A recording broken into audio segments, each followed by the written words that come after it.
So this week, I want to highlight an initiative in Montgomery County to bring more women into policing. We're about to begin a new public safety academy class to fill vacancies on the force. We all know that vacancies in the police department have been a major concern.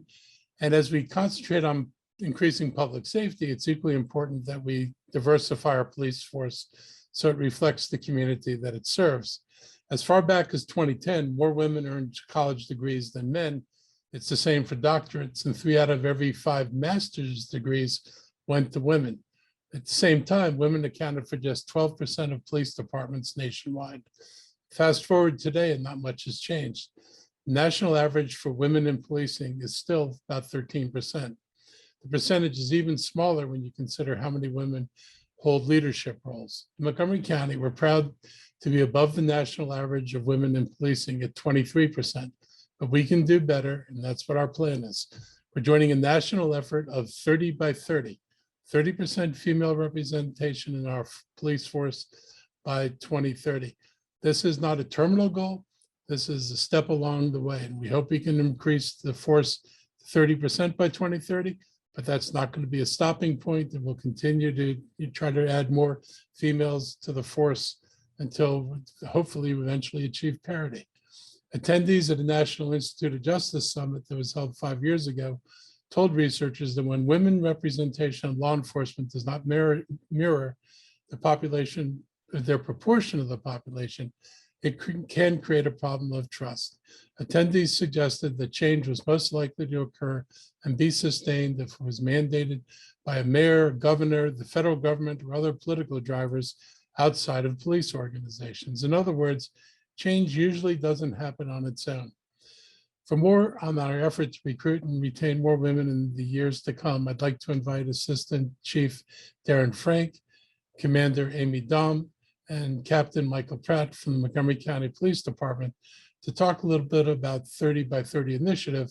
But first, I'm going to let our Assistant Chief Administrative Officer, Earl Stoddard, kick off this part of the program. So Earl, it's all yours.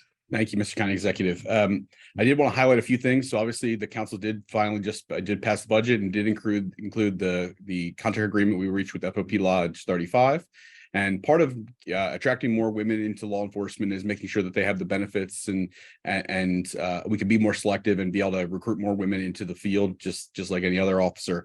And so obviously that package did include both a recruitment bonus, which we've talked about, $20,000, but also includes significant over multiple years stepwise increases that total out to about 10.5% wage increases, and also a one-time retention bonus in 2024, also to sustain more of our officers. It also includes an additional retirement benefit, which allows them to get to 65% after 25 years to allow for that retention as well. And so I wanted to, before Assistant Chief Frank and Commander Dahm and Captain Pratt talk a little bit more about the initiatives, I want to say, it is incredibly important that we have a police force that looks like our residents. And we need to do that both in terms of gender, but also in terms of diversity of race, ethnicity, religious background across the board, because obviously people who know their community and look like their community are more effective at policing their community. And so we want people to be able to afford to live in Montgomery County and police in Montgomery County. And in order to do that, we have to be competitive with both our wages, benefits, and have to have a program that's progressive and trains our officers, offers them forward advancement opportunities and everything that they are looking for in a career. We know that we need to continue to make changes within our department and within our government that allows for families and women to feel supported, make sure that we have the right environment of leave policies and the like. But I think this is a step in the right direction. As the county executive alluded to, this is a commitment to go to 30% by 2030, but then continue on beyond that. So with that, I'll turn it over to Assistant Chief Frank. Thank you, Mr. County Executive. Thank you, Dr. Stoddard. I just want to fine tune a couple different things and our thoughts on it within the department. I had an opportunity a year ago to go to some outstanding leadership and diversity training, and the 30 by 30 was was brought into the fold, and we immediately went to work on bringing it to Montgomery County. And it's not as simple as just saying we're going to do it. We have to pledge to do it. We have to go through a process, and we were very, very excited when we were accepted into, unfortunately, what is not as many police agencies as we want to be involved. We're one of a handful in the DMV that has signed on to the 30 by 30 pledge. But it's just a really good program that also goes that will help us in our recruiting efforts. But it goes to our hearts about what we want to be as a police department. You know, I'm a father to 3 young women. My wife was a executive and had many conversations about the challenges she faced in the private sector, and to be able to do something in law enforcement, in government, to break away those glass ceilings, if you would, to give more opportunity and be more understanding and really give better service to our community. You know, across the nation, the women are 51% of the population. And we want to continue to reflect our community. I have the privilege of being part of the Reimagining Public Safety effort, and this definitely goes in line with what we're trying to accomplish there in serving our community. We have much more work to do. Captain Pratt has many ideas as he goes about his efforts for our base recruiting efforts.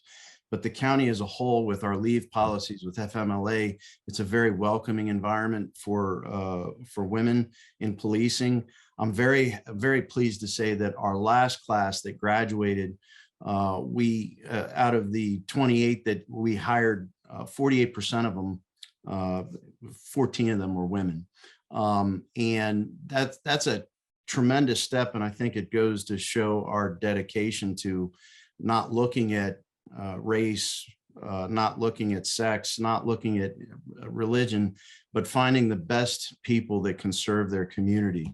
Again, as the county executive noted, 20% of our executive leadership is represented by women, and it gives such a fantastic perspective to us in law enforcement, and we need more of it. We need to keep driving on. As Dr. Stoddard said, we are not going to, it's not get to 30 and relent.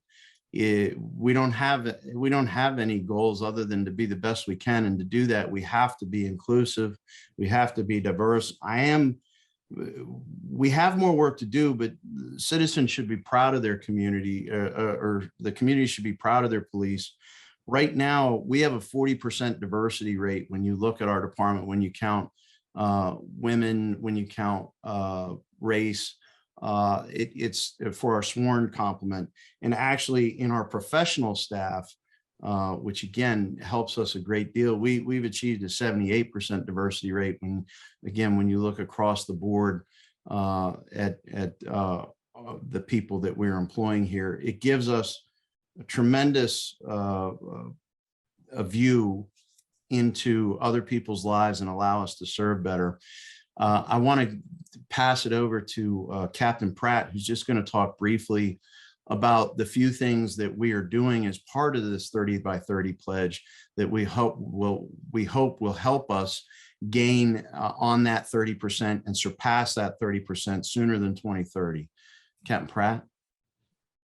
Thank you, Assistant Chief, and thank you, County Executive, for having me here. Again, my name is Mike Pratt. I am actually a newly promoted captain, and I am in charge of recruiting all of our employees for the police department. As far as our 30 for 30 goes, it's important to kind of understand how we actually get there.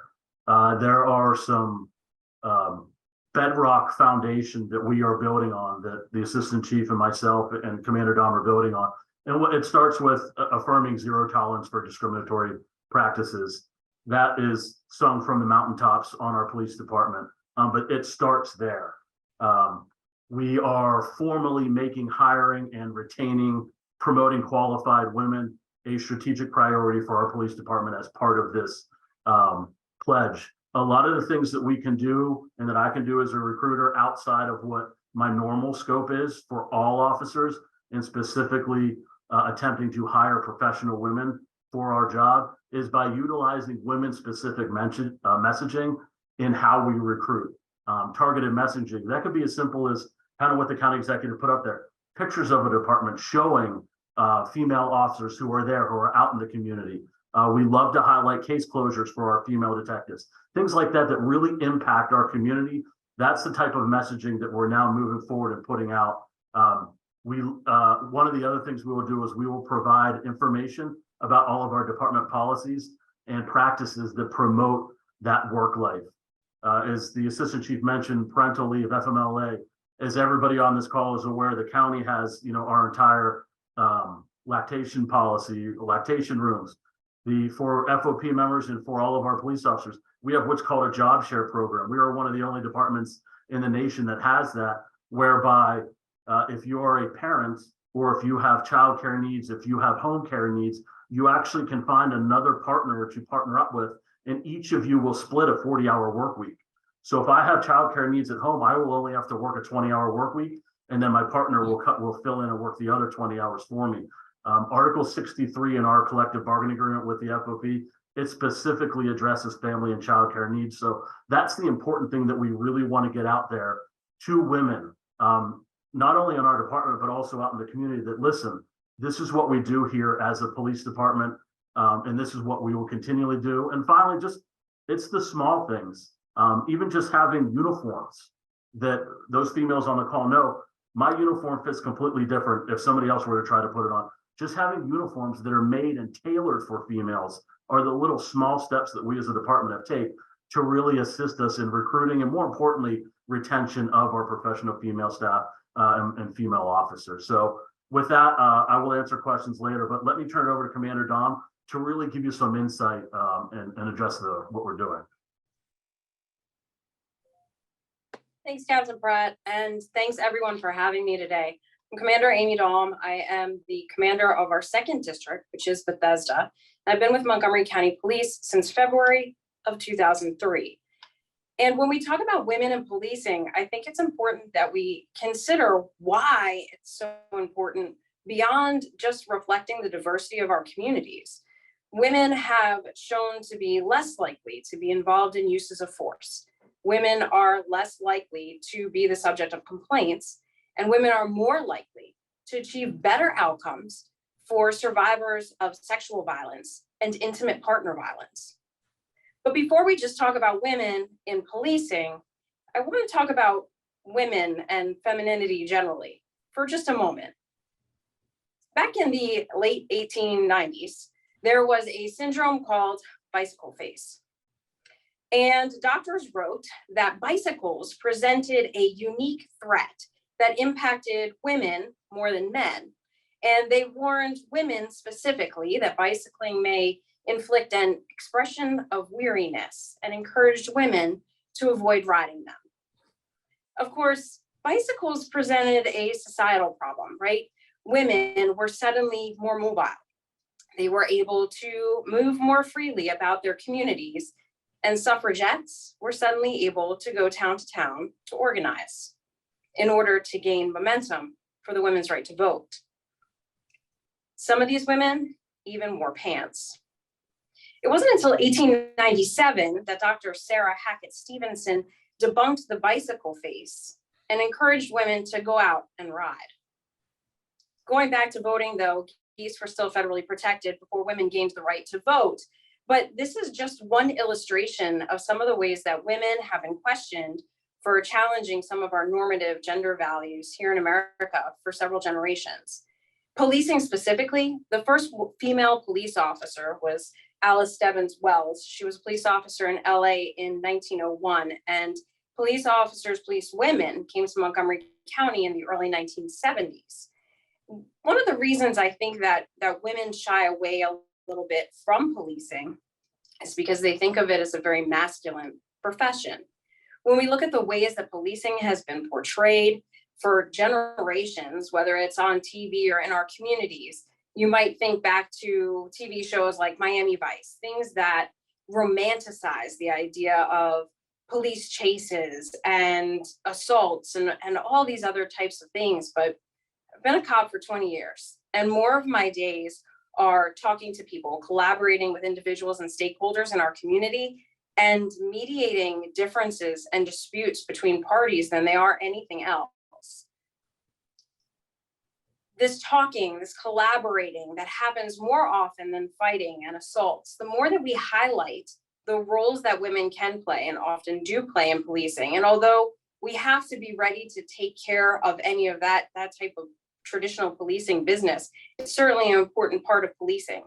But the more that we can expand the understanding that that's really not what an everyday police officer's life is like here in Montgomery County, I think the more women we can get interested in coming into this profession. When we think about policing, it remains a reflection of traditionally male gendered roles that femininity is kind of in direct opposition to when you talk about the way that we think about masculinity and femininity in American society. But modern policing values collaboration, it values partnership, it values mediation, all traits that women display in spades. When I joined the department, I was 22 years old, I was 5 foot tall, and I weighed 88 pounds. If I can do this job, anyone out there can do this job. And I've done it for more than 20 years. So can you. I'm asking for other women to refuse to accept the limitations, to defy expectations, and I'm thrilled that MCP is joining the 30 by 30 initiative. I can't wait to meet a new generation of women in policing. Thank you very much, Commander Amy Daum, as well as Assistant Chief Frankel and Captain Pratt. Members of the media, we're going to open the Q&A portion of this presentation. Questions regarding the 30 in 30 initiative to increase the percentage of women employed by MCPD. Kate Ryan, WTOP, questions on the 30 in 30 initiative. Thank you very much. First, I just want to preface this with I'm sorry for the loss of your former colleague, Luther Reynolds. I know of his work in the department. Commander Daum, I have a question for you specifically. You've been around for 20 years.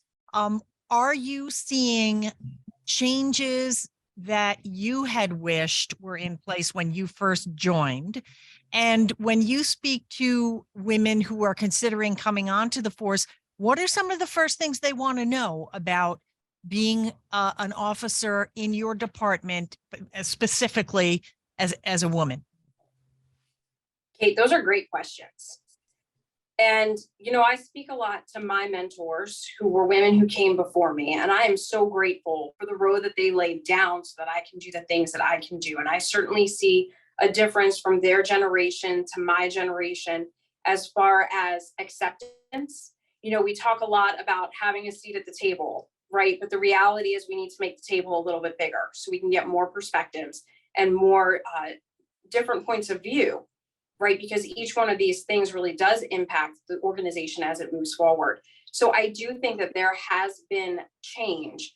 I think that it is more, you know, there's a lot of talk about when a man walks into a room, he is assumed to be competent while a woman has to prove that, right? And we see that play out regardless of type of organization or type of job that a woman chooses to take on. And I think that I've definitely seen that change here in the organization over the course of the last 20 years. And speaking with my female counterparts nationwide, they're feeling the same thing. So I think that that's an exciting first step. And most of the time when I talk to women about policing, they're concerned about the really physical aspects of it. And I'm not going to lie, there are situations where absolutely you do have to use physical force to counteract some type of struggle. But the majority of the time, you can mediate or discuss or de-escalate many situations. And women really bring that skill to the table. We're great collaborators. We can talk to people, de-escalate in a different way. And, you know, I've been on scenes, my last job was as the director of special victims. And especially when you have women helping other women who have been survivors or victims of this type of crime, it makes an enormous difference in our community when we are able to show up for each other. Interesting. How about advancement? I mean, I'm old enough to have been around when you had Chief Merling as the chief of the department, and gentlemen too. You know, I'll put her on the spot a little bit. are there still things in which you have to say to your fellow officers, hey guys, there's some things you're not getting? Yes. But, and Assistant Chief Frank and Captain Pratt know me pretty well, right? I definitely do not hesitate. And I tell other women, it's really important that we are providing that perspective and not shrinking into the background. So I think as we gain more and more traction, as there's more and more women, I think that more people will become comfortable in doing it. But I do want to talk briefly about promotion, because one of the things that holds people back is, women are generally primary caretakers, right? Whether it's for aging adults or it's for children. And I'm not saying that men don't have these similar responsibilities, but the majority of the time it does fall to the woman in the household. And as we begin to create more policies that are more friendly, family friendly, which the department has done a great job in doing. And I think that helps women take promotions and consider an executive track or a promotion track a little bit more than they would have even 10 or 15 years ago. And of course, it helps to see other women doing it and succeeding and doing well. Gotcha. And last question, because I know there's a line here of folks, but how does Montgomery County stack up compared to other jurisdictions in terms of the number of women who are in the department? And what's the competition like? Well, the competition is steep, right? We know that. And I do want to thank the county executive because he's done a really good job making Montgomery County a better police department to work, right? Whether it's through increased salary or signing and hiring bonuses. And I think that Chief Frank, you had the exact numbers, but we stack up pretty well when we talk about national averages in policing. We're a little bit higher than the national averages. Chief Frank, did you have those numbers? Yeah, we're way ahead on the national average. So the national average, we're at 23%, and I'm sorry, Montgomery County's at 23% for their sworn officers, while the national average is 12%. So we're ahead, not where we want to be, but we're ahead. Got it. Listen, thank you all very much. I appreciate it. Thank you, Kate. Jeannie Bixby, Local 360. Good afternoon. Good afternoon. Thank you. I have a question that anybody representing the force today can answer, but there's a lot of concerns about attrition within the police department.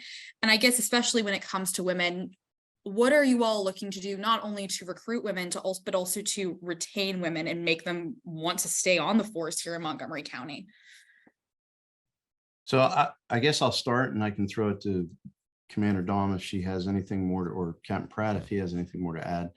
So first, the number one thing that of most recently is the contract. In addition to the hiring bonuses, there are other elements of that contract that help us to retain people. And that was one of the goals that we had, is not only doing the recruiting, getting more competitive at recruiting, but also retaining the people we have currently. One of the great things about Montgomery County is its size.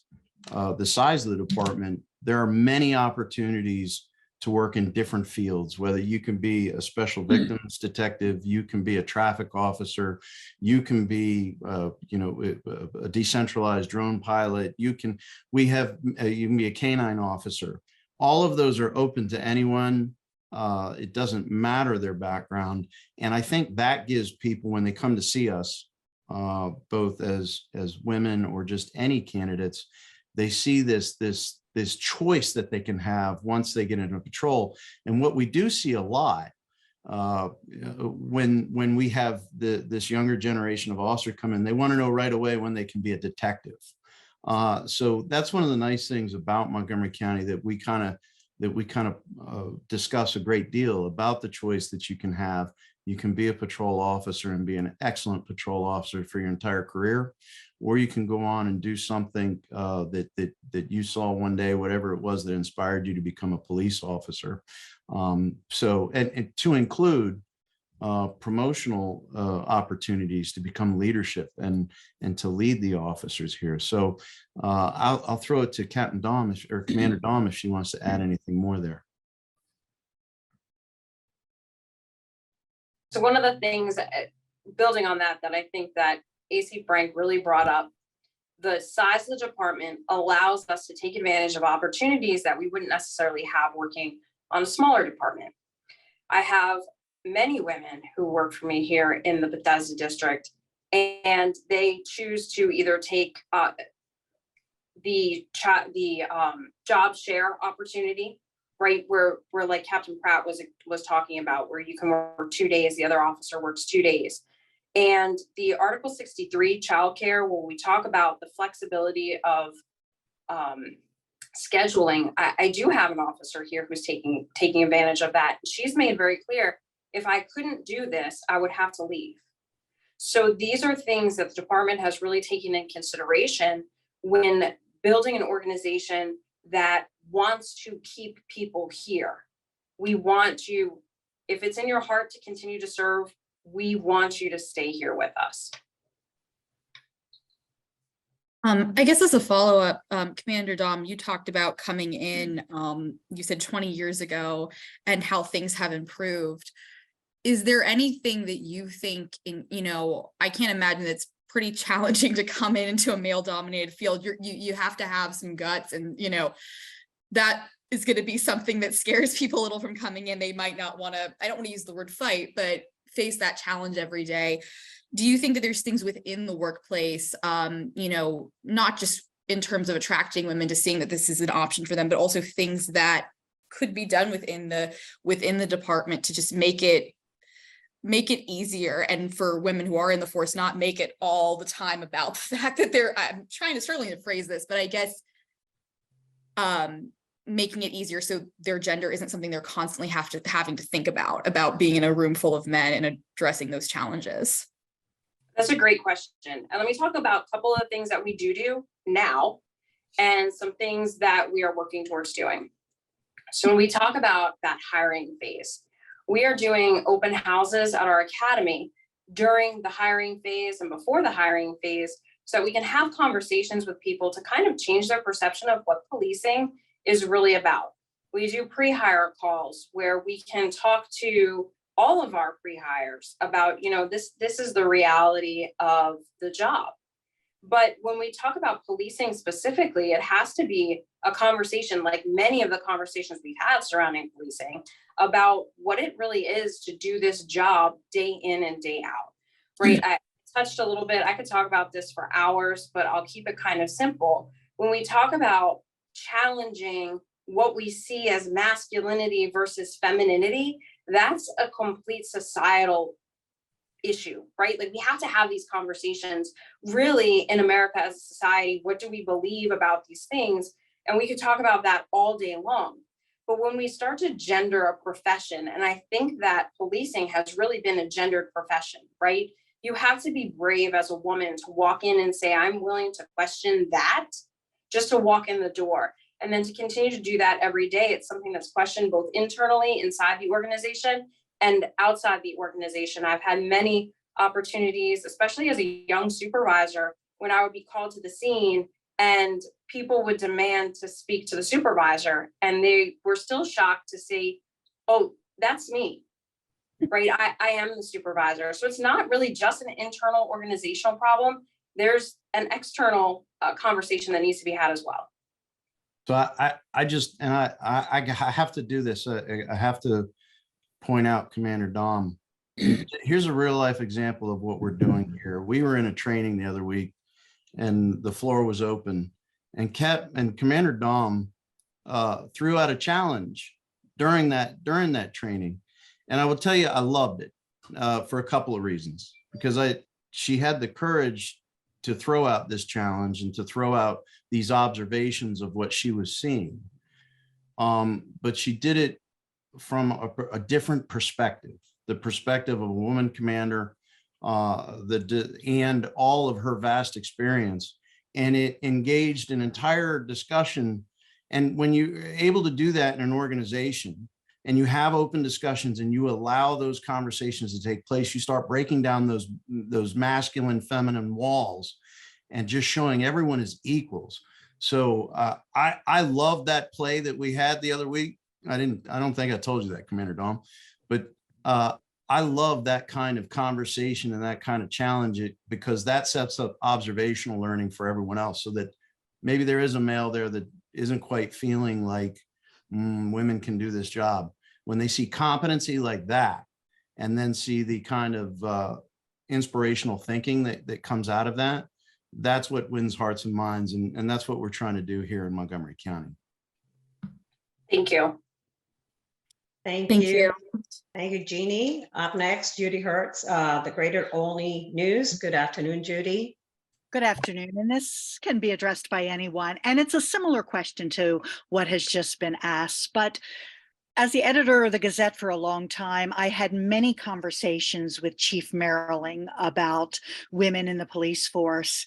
And she had hoped that when she became chief in 1995, that would open the floodgates and that things would change swiftly and drastically.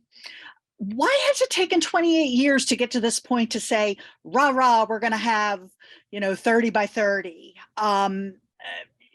You just addressed some of it, and I realize some of it is societal perhaps, and there are other reasons, but 28 years is a long time to pretend or act like this is a new thing. So I would agree. I came on under Chief Merling.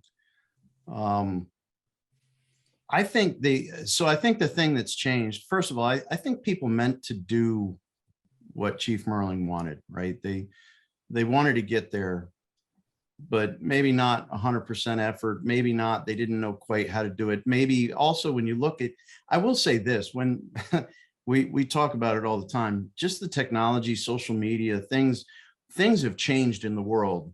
There were things that didn't exist back when I started and when Chief Merling was here, that has helped change the world. And specifically, we're at a time in policing, we're reimagining, right? We're reimagining what our community wants of us. We're reimagining expectations that stood for decades of how the police should be. This is the best time of all to have this discussion, because we're really knocking down all kinds of walls, and doing it now. I think we have the momentum off a lot of other efforts, at inclusion and listening to our community. I think we're listening harder now more than ever. And it's the right time. Sometimes you just have to have that moment where it's the right time. And between all these influences over the last few years, I think that's why it's come up. The 30 by 30 movement, shockingly only started in 2018. And thankfully, a chief out of New Jersey got with the NIJ with a woman there to start this program and really take it seriously. So, right, shocking. It took until 2018 to really start talking about it, but the time is right for it now. And we're going to drive ahead and keep going with our efforts. I don't know if Commander Dom has anything more she wants to add to that. So, and I was never able to meet our lone female police chief, Carol Merling. And I think that from all the stories that I've heard about her, she sounds like an incredible woman. And I think that Chief Frank hit the nail on the head when he talks about timing. When you look at the timing of policing in the mid-90s, how much things have changed, I think that all of these conditions have to be in place first. And it's larger than just policing, right? When we talk about women in organizations and the changes that just need to take place, I think we're looking at that across many organizations. But again, I'm thrilled that we're taking advantage of the 30 by 30 initiative, and we are getting ourselves in front of this conversation. And I'm excited to see the new generation as we begin to recruit them. And Thank you very I much. just want to add one piece of this, and I think it's important to recognize the timeframes that we're talking about. The mid-90s is when one of the last large surges in hiring happened, and those are many of the officers who today are going into retirement, and they're the officers who we're down these officers. Now we have this massive opportunity with this hiring that we are doing, refilling our ranks and wanting to overfill classes if we can, to really correct some things that were part of Chief Merling's vision that are now, we have a greater opportunity, given the vacancies. We have to correct some of these systemic challenges that have led us to where we are. And, you know, we should recognize that we are 10% above the national average. I'm not saying that is good, but I think we have work to do. We're further along the road than many of the other people who are joining on to the initiative are, but we're committed to improving beyond the 30. Thank you. Thank you, Judy. Kate Ryan, do you have a follow-up question on the 30 and 30 initiative? Your hand's up, Kate. Okay. There we Yes. go. You got me? No, you got me? Yes, you have a follow-up? Yes, Okay.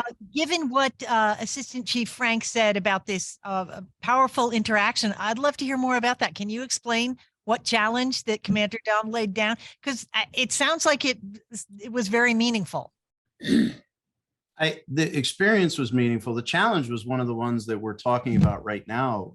Actually, it goes along with this. We were talking about the problem we have in attrition and what we're going to do as a department to move resources around and meet service demands at different hours and in different districts. Different districts have different needs.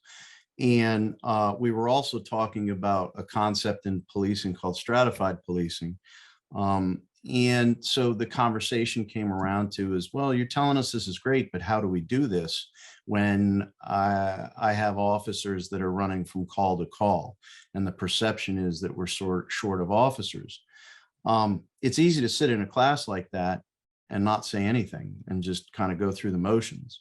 But again, for Commander Dom, she brought her experience as a new commander, what she's observing in her district, and saying, and really, it wasn't meant for well, I don't know what her motivations was, but the question was really actually more directed at me and other executives in there about what are we going to do? We need to think through this. I think it was geared towards all the executives. What are we going to really think through to fix these problems, and what are we going to do? And I would tell you, so from my experience of being on 27 years, that conversation didn't take place with a chief in the room or an assistant chief. It just didn't happen. They went through the motions. So we're trying to ignite that energy there. And I think Amy Dom, with her tenacity and also with her perspective as a woman, brought it to the forefront. And we want to keep, doesn't matter if it was Amy Dom, but any of our leadership, we want to keep having that discussion. Got it. Thank you. Cool. Thank you, Kate.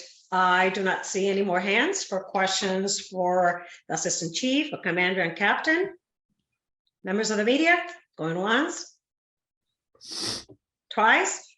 All right, thank you, Assistant Chief Frank, Commander Dom, and Captain Pratt for joining us this afternoon.